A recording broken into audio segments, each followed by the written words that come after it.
All right, guys, it's Drew back at you once again, and we are going back to 1990. So jump back in your time machine and let's roll.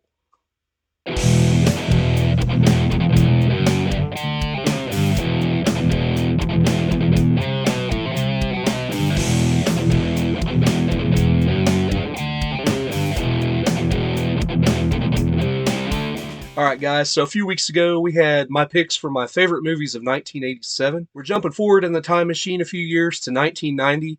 I thought this was a fun year. Um, a couple of pretty big movies, but a lot of smaller movies that kind of fell under the radar. And we're going to jump right into it with my number five. And my fifth favorite movie of 1990 is this one right here. This is actually the Dark Man Trilogy, but the original Dark Man, directed by Sam Raimi, came out that year, and I really like this movie. Um, I like the two sequels too, The Return of Durant and Die Dark Man Die. You know, the ones that went straight to video. A lot of people don't talk about them, but I think they're okay for what they are. But Darkman wasn't a comic book hero before this movie. Director Sam Raimi actually dreamt up the story all on his own, and I really like it. It's a little bit gothic, a little more like a Universal monster movie, in that this normal guy becomes this kind of terrible thing, and actually goes and gets revenge on everybody that caused him to be that way. And Liam Neeson's really good in the leading role. I like all the supporting cast, and it's got that Sam Raimi kind of goofy charm like you get in the Evil Dead movies, and later on you kind of get in Spider-Man and Army of Darkness and all of those. If you haven't seen Darkman, check it out. To me, it's totally underrated. Not enough people talk about this movie. Coming in at number four is this movie here. This is I Come in Peace, also known as Dark Angel. Now, I have talked about this movie at length in a review on this channel, so be sure and check that out. Dolph Lundgren fighting an alien who basically deals human endorphins like drugs. Um, it's great. I really like the villain. Even though he's got the one line "I come in peace," he's got some really cool weaponry that he uses, and Dolph and his partner, it's got the buddy cop thing going on.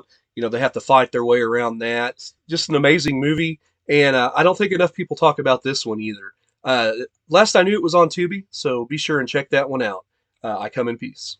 Coming in at number three on my list is a movie that originally people were pretty down on, but as you get farther along in the franchise and see how bad these movies kind of progress, I think people look at it in a little bit different light now, and that's Predator 2 with Danny Glover. I think that the majority of people still kind of talk down about this movie because it's not the original Predator. But if you watch this movie for what it is, it's a lot of fun. And of course, they take that jungle setting and they make it urban and the drug dealing. But if you can get past the fact that it's not Arnold Schwarzenegger and his platoon in the jungle, and instead it's Danny Glover and Bill Paxton, in an urban setting, man, this is just a really fun movie. It's really great one-liners, a ton of action, a ton of deaths, bullets flying everywhere. I'm gonna have to review this movie, here pretty soon. So, yeah, be sure and check out Predator 2. To me, it's probably the third best in the Predator franchise. I like the new movie Prey quite a bit. I think this is probably just below it, but for fun factor, I think this is a lot more fun than Prey. So it may be a little closer than what I originally thought. Coming in at number two on my list of the best movies of 1990 is a movie you wouldn't expect to see on a Drew Reviews list, and that is Home Alone. The original Home Alone, I just absolutely love. I've shown this just about every year to my kids around Christmas. Um, that scene where the terrible uncle says, "Look what you did, you stupid little jerk." Me and my kids to this day, as teenagers, we say this back and forth to each other as a funny line, and that's been in our family forever. Macaulay Culkin as Kevin McAllister in this movie. He kind of is a stupid little jerk, but I love the Wet Bandits. I love this movie perfectly encapsulates the season of Christmas. I like that about it. It's one of the I say more recent, but now this thing's over 30 years old. It's one of the best, more recent Christmas movies I think we've had. I think the score to this movie is awesome. I like just about everything about this movie, even though the story is just completely preposterous, that they would leave this kid and everything. But Home Alone is probably one of the movies I've watched the most on this list, so it had to be here at number two. All right, guys, this wouldn't be a Drew Reviews best of list without some honorable mentions. And the first honorable mention on this list probably is the best movie that came out in 1990, and that's Goodfellas.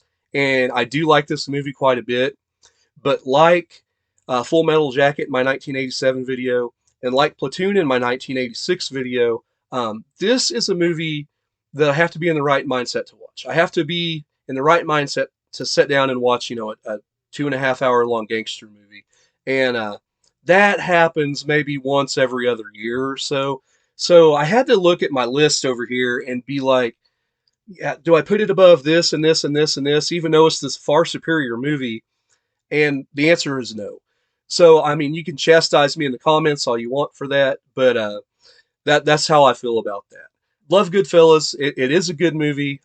Just have to be in the right mindset to watch it. Movie number 2 on my honorable mentions is this one right here, Death Warrant. I wanted to put it in my top 5, toward the end, maybe number 5, but there were just too many others that I really like. This is one of my favorite Van Damme movies right here. Probably top 5 favorite Van Damme, near the bottom of that top 5, but still there. In that prison setting, it's just a fun movie. Even with that crazy scene where he's yelling and the monkey wrench comes flying and hits him in the head. It's ridiculous. But I do love Death Warrant, and it almost made my top 5. Speaking of martial arts movies, I couldn't help but throw in a Steven Seagal one, and that is Hard to Kill, which is probably my favorite Steven Seagal movie.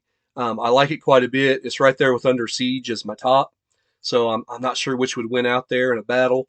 But yeah, Hard to Kill to me is top shelf Steven Seagal, and it's right outside my top 5, but I knew it would be here in my honorable mentions. Another movie in my honorable mentions this year is Die Hard 2. To me, it's probably the third best Die Hard movie, but it's still worth mentioning in this list. You still get that classic Die Hard Christmas feel in this thing, and I think it's really good. All right, guys, the final film in my honorable mentions list would be RoboCop 2. The original RoboCop is way up here as a classic. It was my number 2 movie of 1987. Of course, RoboCop 2 is a step down, but much like Predator 2, it is also a lot of fun. Him taking down the drug dealers, taking down Nuke, and as preposterous as that sounds. And I love the fact that this movie takes a lot of risk. One of the big villains in this movie is a little kid. This drug dealing, foul mouth, machine gun toting little kid. And if you didn't know, a little fun fact: the kid that plays him was the kid who also voiced Littlefoot in The Land Before Time. I was watching it, I'm like, man, I've heard that voice before. Where is it for? IMDb'd it, and sure enough, I can't think of his name off the top of my head, but he was the kid who played Littlefoot. It's just crazy. RoboCop 2 is just a crazy movie, and yes, it's not the greatest movie. And yes, Goodfellas is way better than RoboCop 2. But it's also here in the honorable mentions.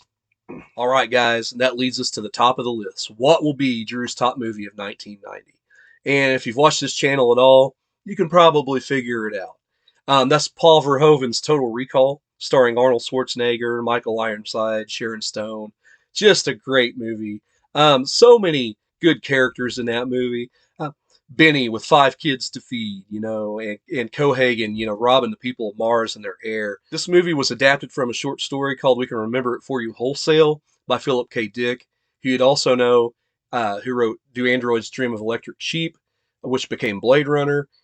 He wrote so many great stories that would go on to become Hollywood features, whether it's A Scanner Darkly or Minority Report, or my favorite that I haven't mentioned and have not reviewed yet on this channel, and it is coming, and that would be Screamer, starring Peter Weller. He just had this knack for what is human, what is not, what is reality, and what is not. And that's what Total Recall is about, and a lot of those things make it into Total Recall. Did Quaid actually go to Mars, or was it just part of his, recall ego trip, and did he get lobotomized at the end? And, of course, the answer, I don't care about. The question is amazing, and I love the question of was it or wasn't it, and it's just done so perfectly. Total Recall to me is almost top 10 all time for me, with the sci-fi and action. It's probably top 15 for me, and I can say that easily. I really enjoy this movie. If you haven't seen it in a while, check it out, because it's just so much fun. It's probably more fun than what you even remember it. So, guys, that was my list of my top movies of 1990. I hope you enjoyed it. I'm not sure what I'm going to do next, but to quote the fat lady in Total Recall, unlike this last time, I hope it doesn't take 2 weeks. So, until you see me next time, this is Andrew, and I'll see you down the line.